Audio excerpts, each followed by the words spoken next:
बिस्मिल्लाहिर्रहमानिर्रहीम, अस्सलामुअलैकुम। Health talk में मैं हूं आपके साथ आपकी मेज़बान फलक कादिर। आपको प्रोग्राम में वार्म वेलकम करती हूं। नाज़रीन, दांत हमारे जिस्म का एक अहम उज़ू है और आपको पता है कि दांत जो हैं उससे आपकी पर्सनैलिटी जो होती है वो इन्हेंस होती है। कॉन्फिडेंस भी जो है दांतों की वजह से बहुत ज़्यादा बढ़ता है। और जब कभी दांतों के ऊपर जो है स्ट्रेनिंग हो रही होती है, पीलाहट होती है, तो वो आपकी पर्सनैलिटी को काफ़ी डैमेज कर रहा होता है। इसीलिए आज हमने अपने प्रोग्राम में जो है दो माहिर डॉक्टर को, डेंटिस्ट को इन्वाइट किया है जिनकी स्पेशलिटी जो है वो डेंटिस्ट्री है। और हम ये प्रोग्राम जो है स्पुतनिक फुटवेयर की जानिब से, उनके स्पॉन्सर से के तावन से जो है पेश कर रहे हैं। हमारे साथ स्टूडियो में मौजूद है डॉक्टर नदीम और डॉक्टर ज़ारा। डॉक्टर नदीम जो है वो एसोसिएट प्रोफेसर भी हैं। इसके अलावा जो है डॉक्टर साहब ने BDS किया है, MIPH हैं फ्रॉम ऑस्ट्रेलिया। इसके अलावा जो है डॉक्टर साहब DICSM फ्रॉम ऑस्ट्रेलिया हैं और C इम्प्लांट उन्होंने कनाडा से किया हुआ है। और डॉक्टर ज़ारा जो है वो BDS हैं और कंसल्टेंट के तौर पे साउथ सिटी हॉस्पिटल में काम करिए। अस्सलाम वालेकुम डॉक्टर साहब। अस्सलाम वालेकुम ज़ारा, कैसी हैं आप? बहुत शुक्रिया प्रोग्राम में आप तशरीफ लाए, संडे के दिन आपको जहमत दी। इसके अलावा जो है मुझे बताइएगा कि जो दांत हैं वो हमारी पर्सनैलिटी का बहुत अहम जो है हिस्सा हैं, तो क्या कहेंगे आप, दांतों का कैसे ख्याल रखना चाहिए? देखिए डॉक्टर फलक, सिर्फ दांत हमारे पर्सनैलिटी का हिस्सा नहीं है, हमें उसको ओरल हाइजीन को भी मेंटेन रखना ज़रूरी है। बिकॉज कि अगर हम बात करते हैं जनरल हेल्थ की और हम बात ना करें ओरल हेल्थ की, विच इज़ नॉट फेयर। बिल्कुल, आज हमारा जो टॉपिक है वो ओरल हाइजीन और ओरल हेल्थ है। बिल्कुल, तो ओरल हाइजीन जो है वो बहुत ज़्यादा इंपॉर्टेंट है। बहुत इंपॉर्टेंट इसलिए है कि अगर हम जो भी हमारी डाइट लेते हैं वो ओरल कैविटी से होती हुई हमारे एब्डोमेन में जाती है। तो अगर हमारे oral hygiene he is not good तो हमारी जो जनरल हेल्थ है विच इज़ ऑल्सो कॉम्प्रोमाइज। तो इट्स बेटर कि हमें अपना ओरल हेल्थ का भी केयर रखना चाहिए। तो डॉक्टर साहब, और इसके अलावा मुझे बताइएगा कि जो कैविटीज़ बन जाती हैं तो उसके लिए कैसे प्रिवेंशन ज़रूरी है, कैसे ख्याल रखना चाहिए दांतों का, कितने बार ब्रशिंग ज़रूरी है, ब्रशिंग टेक्निक किस तरह होनी चाहिए, क्या होना चाहिए? ब्रशिंग जो है वो ट्वाइस अ डे हम रिकमेंड करते हैं। एक तो मॉर्निंग में आफ्टर ब्रेकफास्ट और एक बिफोर स्लीपिंग। ब्रशिंग की टेक्निक ये होनी चाहिए कि जो हमारे दांत है हमारे सारे दांतों को कवर करना चाहिए, हमारे ब्रश के ब्रिसल्स को। और स्पेशली जो है जो टेक्निक होती है, जिस डायरेक्शन में हम ब्रश करते हैं वो बहुत ज़रूरी है। बाज़ तौर पे जो लोग होते हैं वो अप एंड डाउन मोशन में ब्रश कर रहे होते हैं या साइड टू साइड मोशन में ब्रश कर रहे होते हैं। उससे क्या होता है कि हमारे जो दांत है उसके ऊपर एक इनामल लेयर होती है, प्रोटेक्टिव लेयर होती है जो कि इरोड हो जाती है, जो कि हट जाती है। उसके बाद कैविटीज़ लगना बहुत ईजी हो जाता है दांतों में। तो हमारी जो टेक्निक होनी चाहिए ब्रशिंग की वो होनी चाहिए राउंड एंड राउंड मोशन में और बहुत जेंटली हमें करना चाहिए। अच्छा डॉक्टर साहब बताइएगा, प्रोडक्ट कौन सा यूज़ करना चाहिए दांतों के लिए जो हम ब्रशिंग के लिए यूज़ करते हैं? मैं यही आपसे कहने को, अक्सर हमसे पेशेंट पूछ रहे होते हैं कि कौन सा प्रोडक्ट यूज़ करें, कौन सा टूथपेस्ट यूज़ करें, ब्रशिंग कौन सा यूज़ करें।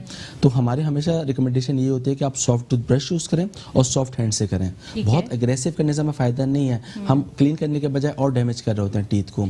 तो हमें चाहिए कि हम सॉफ्ट टूथब्रश यूज़ करें, सॉफ्ट हैंड से करें और कोई भी fluoridated toothpaste, not medicated toothpaste. Because एक आम लोगों के अंदर मिसकॉन्सेप्ट है कि जी हम सेंसिटिव टूथपेस्ट इस्तेमाल कर ले तो हमारे दांत सेंसिटिव होते हैं, डेंटिस्ट के पास हमें नहीं जाना पड़े। तो ये मसले का हल नहीं है। हमें चाहिए कि हम कोई भी टूथपेस्ट यूज़ करें जो कि फ्लोराइडेड हो। फ्लोराइडेड टूथपेस्ट ट्वाइस डेली, जैसे डॉक्टर ज़ारा ने कहा, अगर हम उसको यूज़ करते हैं और प्रॉपर तरीके से सॉफ्ट हैंड से सॉफ्ट टूथब्रश यूज़ करते हैं तो हम बहुत सी बीमारियों से बच सकते हैं। तो डॉक्टर साहब, जो जिन लोगों को ये शिकायत होती है कि दांतों में ठंडा गर्म बहुत ज़्यादा लगता है, तो वो क्या मतलब इनिशिएट होता है दांतों की खराबी का, या कैल्शियम की डेफिशिएंसी है, फ्लोराइड की डेफिशिएंसी है, क्या इसके साइन एंड सिम्टम्स होते हैं, क्या होता है ये? देखिए, नॉर्मली अगर हम बात करते हैं तो हमारे दांतों में सेंसिटिविटी नहीं होनी चाहिए, मींस कि ठंडा गर्म नहीं लगना चाहिए। अब जब ठंडा गर्म लग रहा है तो विच इज़ अलार्म, कि जी एक अलार्म आ रहा है आपको कि जी आपके दांतों में कोई ना कोई प्रॉब्लम इशू हो रही है, you have to visit the dentist. अगर हम सोचेंगे हम घर में बैठ के जैसे मेडिकल स्टोर में जाके कोई भी चीज़ लेके हमने इसको ले ली तो which is not a solution. हमें चाहिए कि हम डेंटिस्ट के पास जाएँ, उसको पूछें कि हमें ठंडा गर्म क्यों लग रहा है, बिकॉज के मल्टीपल रीज़न हो सकते हैं उस ठंडा गर्म लगने के या उस सेंसिटिविटी के। मे बी आपके गम्स में कोई इशू आ रहा है, मे बी गम्स में जिंजिवाइटिस स्टार्ट हो रहा है, या मे बी अगर आप बहुत एग्रेसिव टूथब्रश कर रहे हैं तो हमारी जो इनेमल की लेयर है वो डैमेज हो रही है। तो इस बेटर कि हम उसको सॉर्ट आउट करके उसको सॉर्ट आउट करें सोल्यूशन। अच्छा ज़ारा, मुझे ये बताइएगा कि जो बैड ब्रीथ की शिकायत होती है ये आपके दांतों की वजह से आ रही होती है या स्टमक में कोई डिसऑर्डर है? क्योंकि अक्सर लोग ये कहते हैं कि हम ब्रशिंग तो बहुत ज़्यादा अपनी सही अमाउंट पे कर रहे होते हैं, मतलब ट्वाइस अ डे करते हैं और अच्छे प्रोडक्ट यूज़ कर रहे हैं, उसके बाद भी जो है हमारे माउथ से जो बैड ब्रीथ आ रही होती है, उसकी क्या वजह है?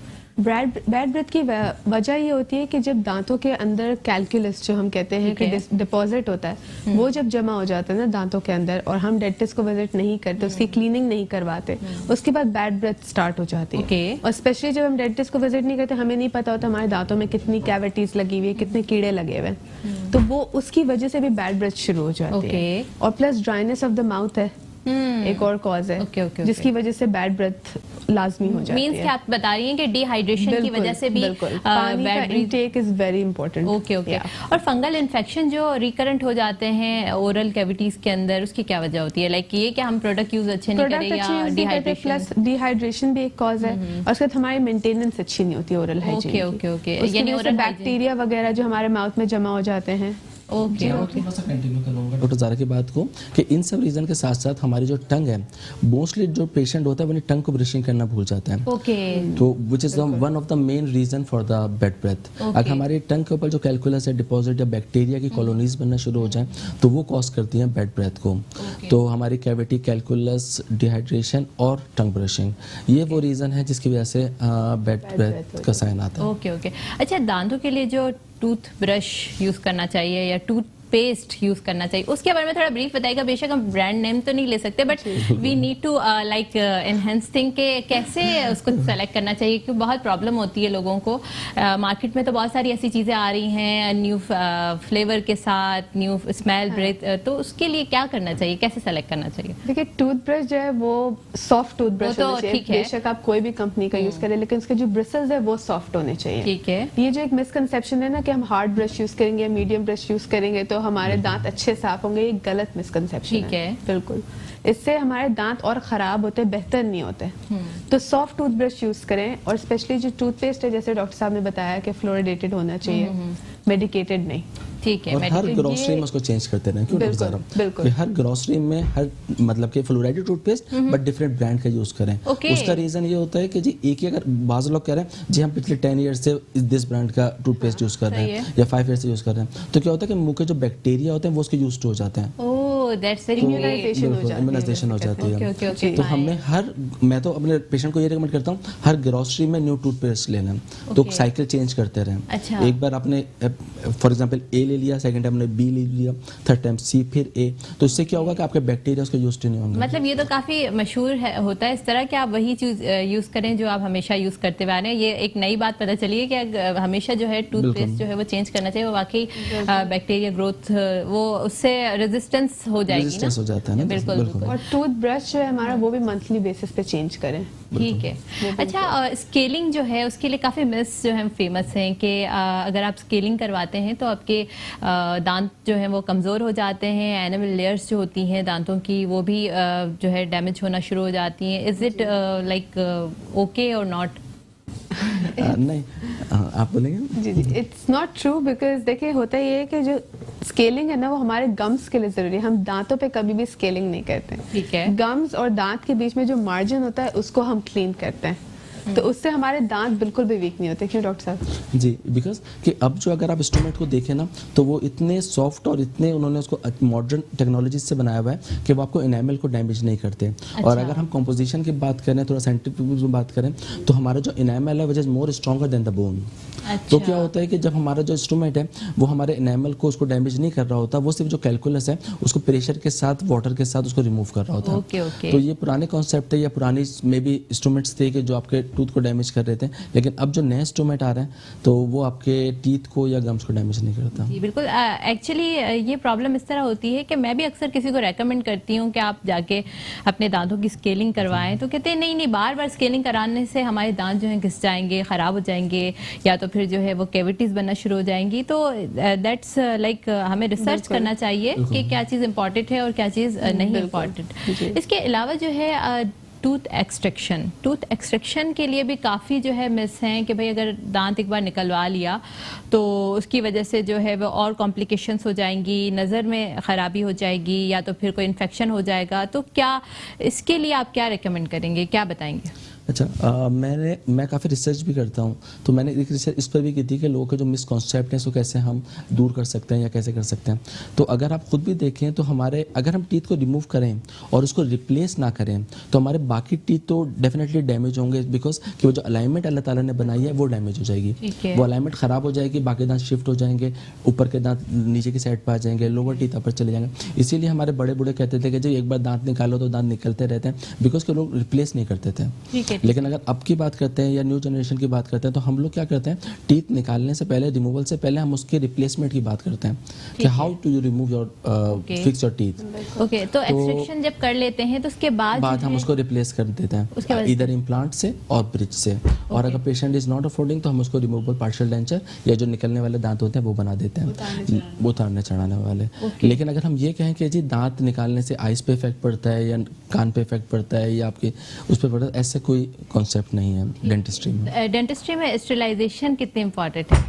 Which is very important. This is the key point, the backbone. उसी से सारे इन्फेक्शन स्प्रेड होते हैं। अगर आपने इंस्ट्रूमेंट को अच्छे से स्टेरिलाइज नहीं किया और आपने वही इंस्ट्रूमेंट दूसरे पेशेंट्स पे यूज किया, तो अगर एक पेशेंट किसी चीज से सफर कर रहा है तो वही इन्फेक्शन दूसरे पेशेंट को कैच करने के चांसेस बढ़ जाते हैं। तो स्टेरिलाइजेशन तो it's the main thing in dentistry. Okay, तो क्या कॉम्प्लिकेशंस हो सकती हैं अगर प्रॉपर स्टेरिलाइजेशन ना हो तो?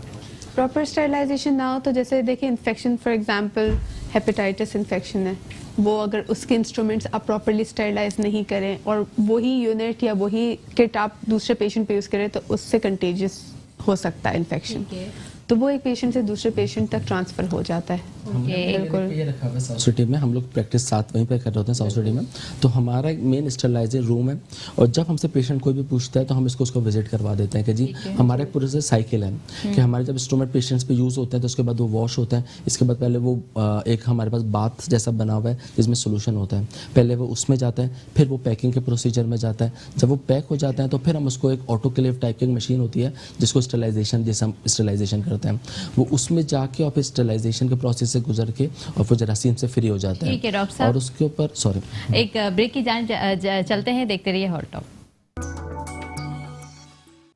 Welcome back after the break. हम बात कर रहे थे स्टेरिलाइजेशन की कि स्टेरिलाइजेशन कितनी इंपॉर्टेंट है और स्टेरिलाइजेशन जो है वो वैसे भी आपकी सारे इक्विपमेंट मेडिकल इक्विपमेंट के लिए बहुत ज़्यादा ज़रूरी होती है, क्योंकि आपको पता है कि हेपेटाइटिस बी, सी, HIV और जितनी भी कंटेजियस डिजीज़ होती हैं वो स्टेरिलाइजेशन प्रॉपर ना होने की वजह से जो है वो जिस्म में दाखिल होती हैं। और अगर आप डेंटिस्ट्री के लिए जा रहे हैं और आप दांतों के इलाज के लिए जा रहे हैं और खुदा न खास्ता आपकी स्टेरिलाइजेशन प्रॉपर नहीं है तो एक आप बहुत ज़्यादा खतरनाक कंटेजियस बीमारियों से भी दो चार हो सकते हैं। डॉक्टर साहब से हम पूछ रहे थे स्टेरिलाइजेशन और ये कितनी इंपॉर्टेंट। जी डॉक्टर साहब बताइएगा कि स्टेरिलाइजेशन कितनी इंपॉर्टेंट है और लाइक ये पूरा एक प्रोसीजर होता है, ठीक है, और लोगों को इतनी अवेयरनेस भी नहीं है कि स्टेरिलाइजेशन, हम ऑब्वियस सी बात है कि अब आहिस्ता आहिस्ता लोगों को अवेयरनेस आती जा रही है, लोग जाते हैं क्लिनिक्स में और वही जो है इंस्ट्रूमेंट यूज़ हो रहे होते हैं, बहुत मिनिमम अमाउंट में जो है लोग इलाज कर रहे हैं। जाहिर सी बात है कि वो प्रॉपर वे में नहीं कर रहे इलाज। स्टेरिलाइजेशन एक बहुत ज़्यादा एक्सपेंसिव प्रोसीजर है, that's why dentistry is very expensive, कि आपको मेंटेन करनी पड़ती हैं सारी चीज़ें, और अगर स्टेरिलाइजेशन प्रॉपर ना हो तो जाहिर सी बात है कि आपकी बॉडी के अंदर वो इन्फेक्शन चले जाते हैं जो बहुत ज़्यादा डेंजर होते हैं, हेपेटाइटिस बी, सी, HIV, या तो फिर कंटेजियस डिजीज जो होती हैं वो एक जिस्म से दूसरे जिस्म में दाखिल हो जाती हैं। तो सर आप मुझे प्रॉपर बताइएगा कि ये कहाँ से स्टार्ट होता है? जैसे आपने कोई प्रोसीजर किया दांत का, ठीक है, उसके बाद से क्लीनिंग होगी, फिर बाद में उसको स्टेरिलाइजेशन के लिए लेकर जाएंगे, फिर उसका एक टेम्परेचर होता है मशीन का एक, तो कैसे इसको फॉलो करते हैं? देखिए हम जिस बिल्कुल बेसिक से बताइएगा ताकि हमारे नाज़रीन को ये बात पता हो कि अगर वो किसी भी डेंटिस्ट्री प्रोसीजर के लिए जा रहे हैं तो कैसे जो है उनको बीमारियों से बचा सकते हैं। देखिए मैं आपको बिल्कुल बेसिक से बताता हूँ और कुछ ऐसी गाइडलाइन पे देता हूँ हमारे व्यूअर्स को कि उनको पता हो कि जब वो क्लिनिक पे जाएं तो उसको कैसे फॉलो कर सकते हैं। जब पेशेंट हमारे पास आता है, फॉर एग्जाम्पल हमने उसका दांत रिमूव किया, अब जो वो डर्टी इंस्ट्रूमेंट्स हैं जो हमने ऑलरेडी यूज़ कर चुके हैं हम उसको लेके जाते हैं वॉश के लिए। पहले इसके ऊपर जो भी ब्लड या जो भी इसके ऊपर पार्टिकल लगे हुए हम इसको वॉश करते हैं। इसके बाद हमारे पास एक बात होता है छोटा सा, उसके अंदर हमारे पास केमिकल्स होते हैं, उस केमिकल्स में हम उसको एक सर्टेन टाइम पीरियड के लिए रखते हैं ताकि उसके ऊपर जो इनिशियल जरासीम है वो उसके सारे रिमूव हो जाए। उसके बाद हम उसको ड्राई करके और हम उसको एक मशीन होती है जिसमें खास टेम्परेचर और एक टाइम पीरियड होता है, उस टाइम पीरियड पे उस टेम्परेचर पे फॉर एग्जाम्पल 400-300 डिग्री सेंटीग्रेड उस पे लेके जाते हैं ताकि जो भी जरासीम है उसको हम किल कर सकें। ठीक है। उस पे ले जाने से पहले हम उसको पैक करते हैं, एक स्पेशल खास एनवलप होता है, उस एनवलप में उसको पैक करते हैं जिसके ऊपर 2 डिफरेंट कलर्स की मार्किंग होती है। जैसे वो ऑटोक्लेव उसमें से गुजर के इंस्ट्रूमेंट्स उसमें से होके जाते हैं, आपका जो मार्किंग है वो चेंज हो जाती है, ठीक है, जिससे हमें ये पता चल जाता है कि ये इंस्ट्रूमेंट 100% जरासीम फ्री हो गए हैं। अब हम उसको अपने पास रखते हैं, जब नेक्स्ट पेशेंट आता है तो उसके सामने हम उस पाउच को ओपन करते हैं। सही है। अब हमारे जो पेशेंट है जिसको नहीं मालूम कि ये प्रोसीजर क्या है, उसको चाहिए कि जब भी वो डेंटिस्ट के पास जाए तो नंबर 1 ये चेक कर ले कि जी इसके जो इंस्ट्रूमेंट है वो प्रॉपर पैक्ड हैं, ठीक है, ओपन तो नहीं है। इसलिए ओपन में ऑलरेडी डेफिनेटली उस पर बैक्टीरिया के लग जाएंगे, तो एक वो पैक होना चाहिए। और अगर उसके पास अवेयरनेस है तो उसके कलर मार्किंग चेक कर ले कि ऐसा तो नहीं कलर मार्किंग चेंज नहीं हुई। अगर ये 2 चीजें उसने चेक कर ली विच मींस के विच इज से ओके मींस के अगर हम किसी भी डेंटिस्ट के पास जाते हैं तो हमें जो है कलर चेंज जो है उसको चेक करना चाहिए कि वो जब ऑटोक्लेव के प्रोसीजर से गुजर के आता है तो उसका कलर जो है वो ब्राउन हो जाता है या ग्रे हो जाता है, डिफरेंट मतलब वो डिपेंड होता है मशीन के कैसे जो है वो उसका कलर चेंज हो रहा है और कैसे आपको जो है वो श्योरिटी हो जाती है कि अब ये जो है इंस्ट्रूमेंट बिल्कुल क्लीन है और आपकी सेहत के लिए जो है वो खतरनाक नहीं है। ठीक है। अच्छा, इसके बाद जो मुझे वाइटनिंग का बताइएगा कि वाइटनिंग जो है बहुत से लोग आजकल वाइटनिंग की जानिब जा रहे हैं, क्योंकि देखिए सबसे पहले तो हम डिसऑर्डर्स पे बात करते हैं कि अगर एक्सट्रैक्शन हो दांत का तो उससे क्या नुकसान हो सकते हैं, क्या फ़ायदे हो सकते हैं, और इसके अलावा स्केलिंग। बट एक होता है वाइटनिंग, दैट्स लाइक एक ऐसा प्रोसीजर है जो आप अपनी पर्सनालिटी के लिए करवाते हैं, तो क्या कॉस्मेटिक है, तो इसके लिए जो है मतलब कोई इसके साइड इफ़ेक्ट्स हैं या फिर इसका कोई लाइक कोई ऐसा तो प्रॉब्लम नहीं हो जाता कि आपने करवाया तो उसके बाद आपको कंटिन्यूस करवाना पड़ रहा है? ऐसे नहीं होता। बेसिकली इसमें होता है कि जो वाइटनिंग है वो हमारी कॉस्मेटिक प्रोसीजर है, वो हमारी एस्थेटिक्स के लिए जरूरी होता है, खूबसूरती के लिए जरूरी होता है। ठीक है, जैसे मैंने पहले कहा था स्केलिंग जो है वो हमारे गम्स के लिए होती है और वाइटनिंग हमारे दांतों के लिए होती है।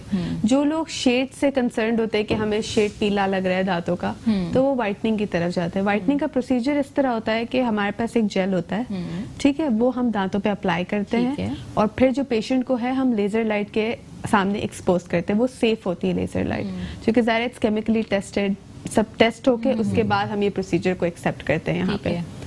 तो वो जब हम पेशेंट को एक्सपोज करते हैं लाइट के सामने, वो 20 मिनट्स की साइकिल्स होती है, 3 साइकिल्स हम करते हैं। 2 साइकिल के बाद हम पेशेंट को पूछते हैं कि if they are okay with the shade, अगर एक्सेप्टेबल है तो हम तीसरी साइकिल पे नहीं जाते हैं। सिर्फ ये होता है कि उससे थोड़ी सेंसिटिविटी पेशेंट्स को फील होती है आफ्टर द प्रोसीजर, जो 2 या 3 दिन में सेटल हो जाती है। लेकिन it's a very good procedure. Patients who are concerned with the cosmetics, वो उनके लिए बहुत जरूरी है। हमारे साथ एक कॉलर मौजूद है। अस्सलाम वालेकुम हसन, कैसे हैं आप? वालेकुम अस्सलाम जी, मैं कराची से बात कर रहा हूँ, हसन नाम है मेरा। सबसे पहले तो मैं आप लोग के शो की तारीफ करूंगा। मैं फर्स्ट टाइम आप लोग का शो देख रहा था, तो it was a very good show. And आपने जो गेस्ट बुलाए हुए हैं उनको भी मैं सलाम कहना चाहूँगा। दूसरी बात, मुझे हेल्थ के हवाले से एक बात पूछनी थी। मैं खुद भी मेडिकल से मेरा ताल्लुक है। मुझे ये बात पूछनी थी कि जो ऑस्टियोआर्थराइटिस होता है तो इसके क्या डायग्नोसिस होते हैं और इसका क्या ट्रीटमेंट होता है, ये बता दीजिए। Sorry to say Hasan, that's a dentistry topic. आज हमारे पास जो डॉक्टर हैं वो ओरल हाइजीन से रिलेटेड बात कर रहे हैं, तो osteoarthritis is somehow orthopaedic topic, तो हम इसके बारे में आपको नहीं बता सकते। आपको दांतों के हवाले से कोई सवाल करना है तो आप पूछ सकते हैं।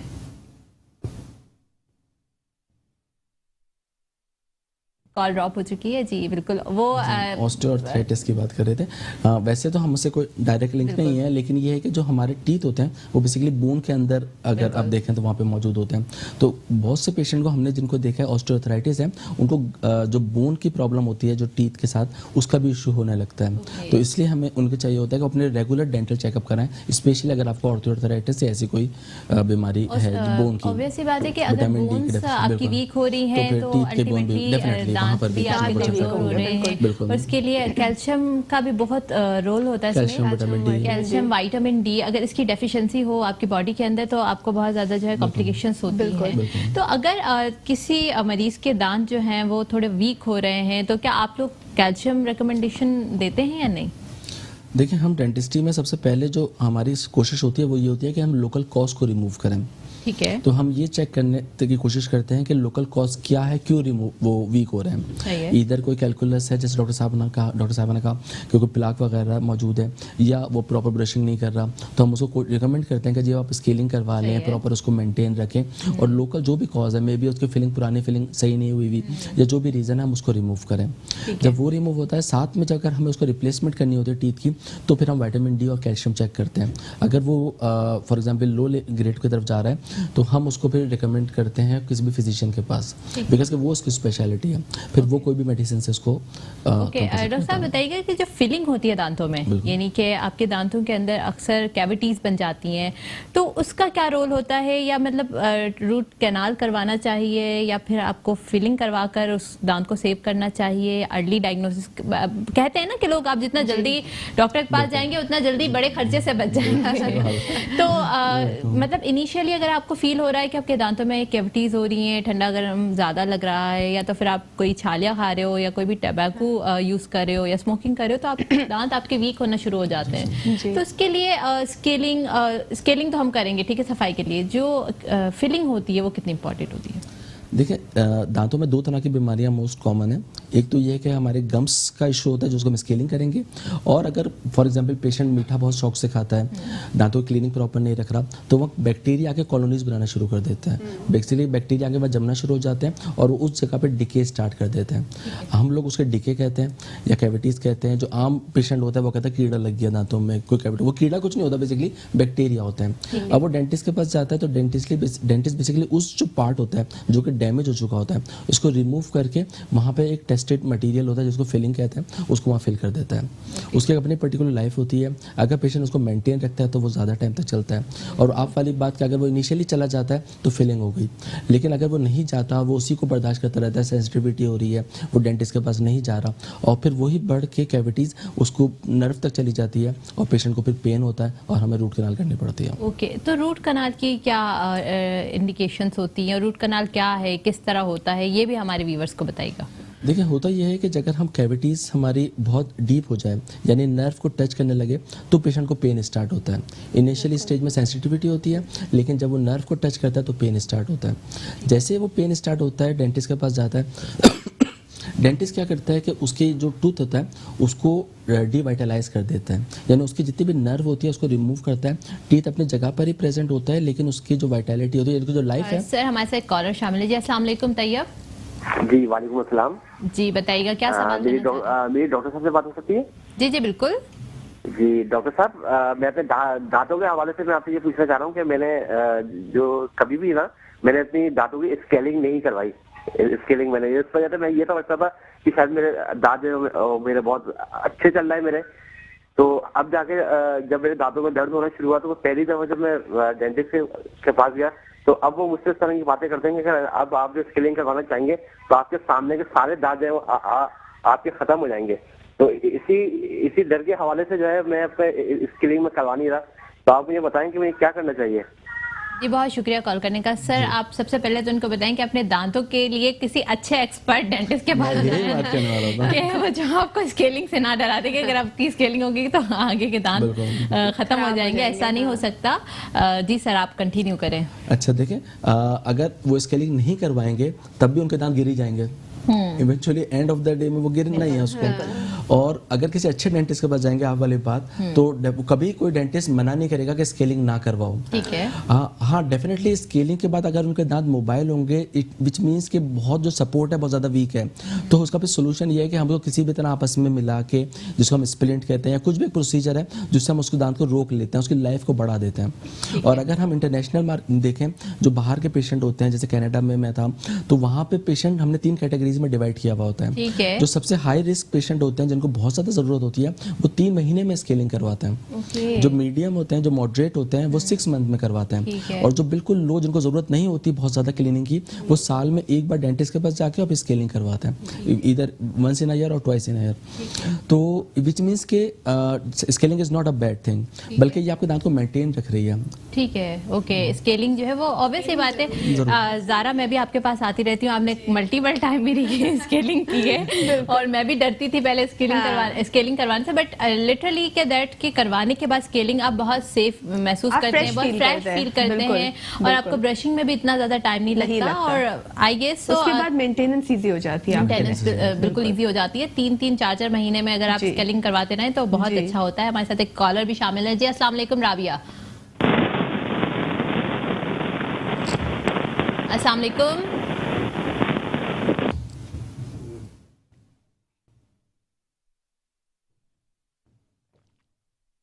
अस्सलाम वालेकुम। आई गेस कॉल ड्रॉप हो गई है।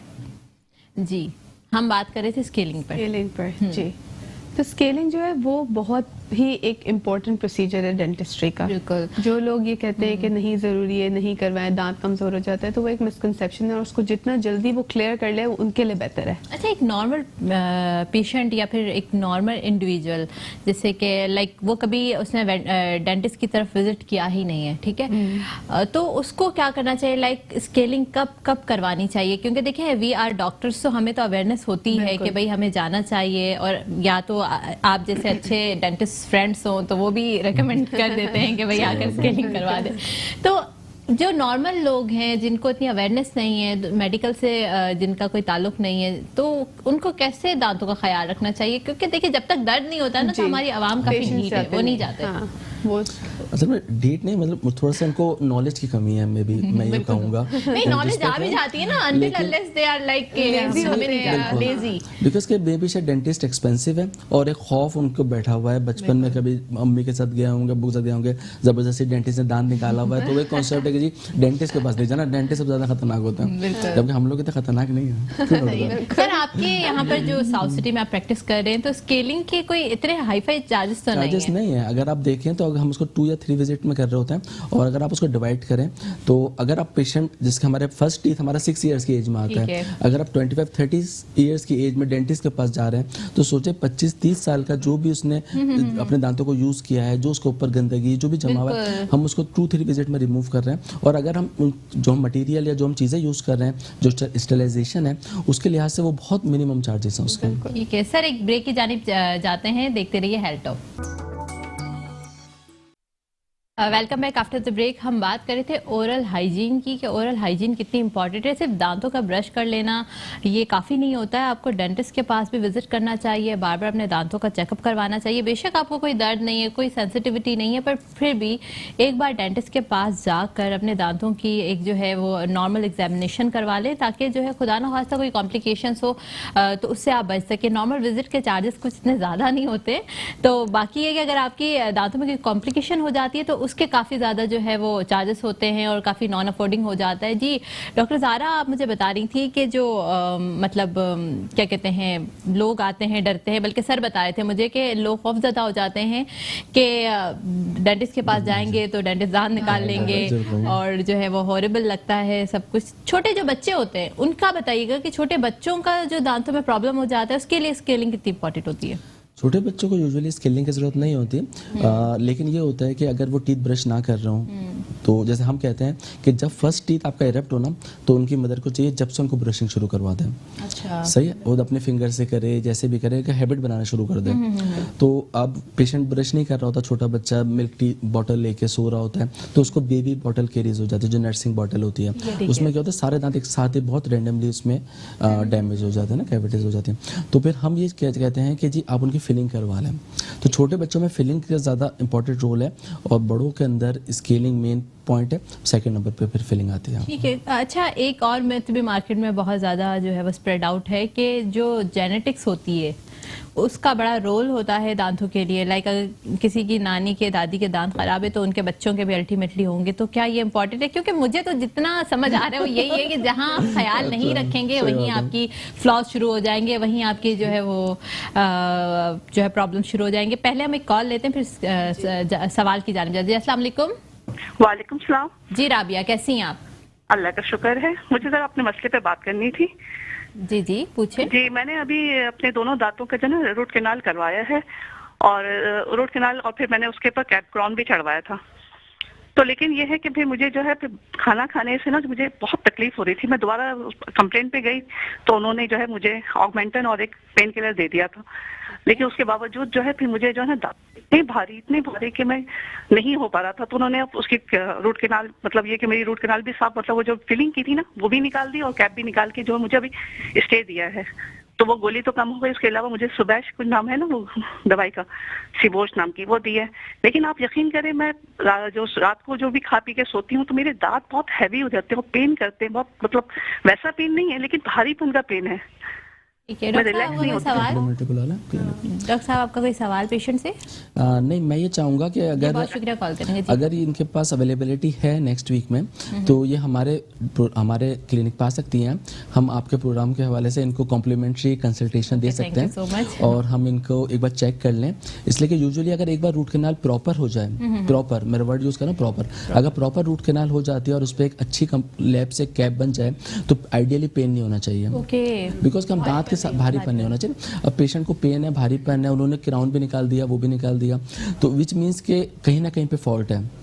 मैं अब ये नहीं बोलूंगा कि डेंटिस्ट का इशू है या ये नहीं बोलूंगा कि दांत में कोई प्रॉब्लम है। जो प्रोसीजर होता है उसके बाद की भी केयर होती है ना कुछ के, लेकिन आइडियली इनको फॉरन पेन नहीं होना चाहिए ना।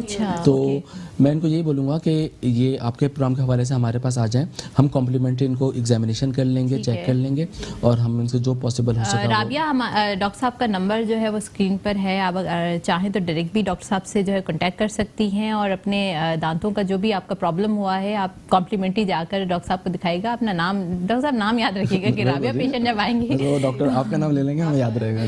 जी बिल्कुल, ठीक है। तो ये मसला होता है, देखिए ना, डेंटिस्ट के पास लोग जाते भी हैं, उसके बाद भी वो बेचारे, मसला यही है, देखिए बात यही आ जाती है कि स्टेरिलाइजेशन प्रॉपर नहीं है, जो प्रोसीजर कर रहे हैं उसमें एक्सपर्टीज इतनी अच्छी नहीं है, तो लोग इसलिए भी थोड़ा अवॉइड करते हैं कि यार चलो हम बर्दाश्त कर लेते हैं दांत का दर्द, कहीं कोई प्रोसीजर करवाने जाएंगे तो कहीं और बड़ी प्रॉब्लम में ना फंस जाए। तो एक ये भी इशू होता है कि कुछ मतलब माल प्रैक्टिस होने की वजह से मार्केट में कुछ लोग ऐसे होते हैं जो अच्छी तरीके से प्रैक्टिस नहीं करते, उसकी वजह से लोग डर जाते हैं।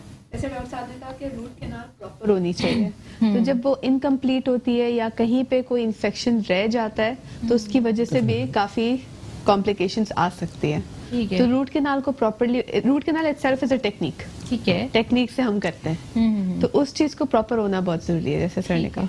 ओके, जो डायबिटीज़ के पेशेंट होते हैं, कार्डियोवैस्कुलर डिसऑर्डर के पेशेंट होते हैं या डिफरेंट जो और प्रॉब्लम्स होती हैं मेडिकली, तो उसमें जो है वो ये प्रोसीजर्स करवाना कितना सेफ है?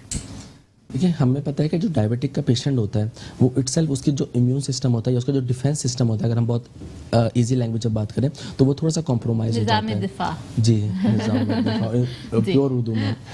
तो अब ये होता है कि जब पेशेंट डायबिटिक स्पेशली, उसको क्या होता है, जो भी डिजीज होती है या कोई जख्म भी होता है, वो कहता है यार मेरा जख्म हील नहीं हो रहा, अक्सर लोग कहते हैं पाँव में जख्म। तो इसी तरह उनका जो ओरल कैविटी है उसके अंदर भी जो जरासीम है या जो कैलकुलस है उसकी डिपोजिशन थोड़ी सी ज़्यादा हो रही होती है, अगर बहुत हम ईजी लैंग्वेज में बात करें।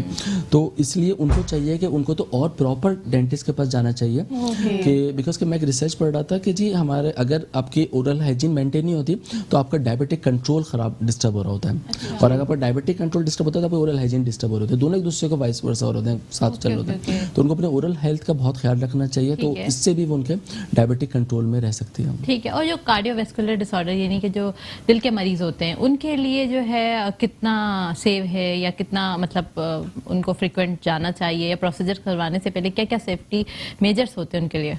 हम तो कोशिश ये होती है हमारी कि अगर जो कार्डिक पेशेंट है वो किसी भी कार्डिक सर्जरी के लिए जा रहे हैं तो उससे पहले वो हम अपना डेंटल ट्रीटमेंट करवा लें, बिकॉज उसके बाद वो ब्लड थिनर यूज़ करना शुरू कर देते हैं और कॉम्प्लिकेशन स्टार्ट हो जाती हैं। तो इसलिए हम चाह रहे होते हैं कि वो पहले डेंटल ट्रीटमेंट करवा लें और फिर वो अपनी कार्डिक सर्जरी की तरफ जाएँ। और यूजुअली पेशेंट हमारे पास जब रेफर होकर आता है कार्डियो से तो हम उसका ट्रीटमेंट सारा कंप्लीट करके उसको क्लीन देते हैं, फिर वो जाकर अपना वहाँ पे कंसेंट देते हैं। ओके, देखिए कितनी इंपॉर्टेंट बातें आपने बताई कि जो डायबिटिक पेशेंट होते हैं, जो कार्डिक पेशेंट होते हैं, उनके लिए भी कितनी ओरल हाइजीन जो है वो कितनी इम्पोर्टेंट है, कितनी लोग इस चीज़ को नहीं समझते। इवन जो पढ़े लिखे लोग हैं जिनके पास अवेयरनेस है, स्टिल दे आर लाइक कि नहीं जो है वो इस चीज़ को का ख्याल रखते। अच्छा, डाइट का बताइएगा कि डाइट जो है वो कैसी लेनी चाहिए आपके दांतों की मजबूती के लिए, स्ट्रॉन्ग दांतों के लिए, या फिर मतलब अगर दांत वीक हो रहे हैं तो डाइट का क्या रोल होता है? डाइट के हवाले से मैं कहूँगी एक बैलेंस डाइट होनी चाहिए। ऐसे नहीं कि आप मीठा ज़्यादा खा रहे तो आपके दांत ज़्यादा ख़राब हो रहे हैं, मीठा कम खा रहे तो ज़्यादा, it should be a balance diet. दूध वगैरह का इंटेक ज़्यादा होना चाहिए ताकि हमारी बोन स्ट्रांग हो। दांत हमारे बोन के ऊपर होते हैं, राइट? तो अगर हमारा नीचे का स्ट्रक्चर ही स्ट्रांग नहीं होगा तो ऊपर दांत ऑटोमेटिकली वो कमज़ोर हो जाएंगे। तो विटामिन डी जो होता है चीज़ों में वो लेना ज़्यादा ज़रूरी है। धूप में बैठें ठीक है, ताकि हमारा विटामिन डी प्रॉपर इंटेक हो जाए। ठीक है। ये सब चीज़ों का ख्याल रखना चाहिए। Balance diet is very important. एक शॉर्ट सा मैसेज हमारे व्यूवर्स को दिएगा कि दांतों के लिए क्या इम्पोर्टेंट है, कौन कौन से सब। अच्छा, दांतों के लिए इम्पोर्टेंट ये है कि पहली तो बात आप एवरी 6 मंथ्स जाके डेंटिस्ट को चेक कराएं ताकि आप अपनी हाइजीन का मेंटेनेंस के लिए बात कर सकें। बाकी जो आपको 6 मंथ्स के चेकअप पे आप जब जाएंगे तो वो आपको डेंटिस्ट है वो आपको गाइड करेगा कि आपने मेंटेन किस तरह करना है अपनी हाइजीन को। बाकी बैलेंस डाइट रखें, बाकी डॉक्टर साहब ऐड करेंगे। मैं सिर्फ एक ही बात बोलूंगा, dentist is not expensive, negligence is expensive. या दैट्स गुड। That's it. बहुत शुक्रिया डॉक्टर ज़ारा, आप हमारे प्रोग्राम में तशरीफ़ लाएं। डॉक्टर साहब, डॉक्टर नदीम, बहुत शुक्रिया आप प्रोग्राम में तशरीफ़ लाएं। अपनी मेज़बान फलक कादिर को इजाज़त दीजिएगा। बहुत शुक्रिया, अल्लाह हाफ़िज़।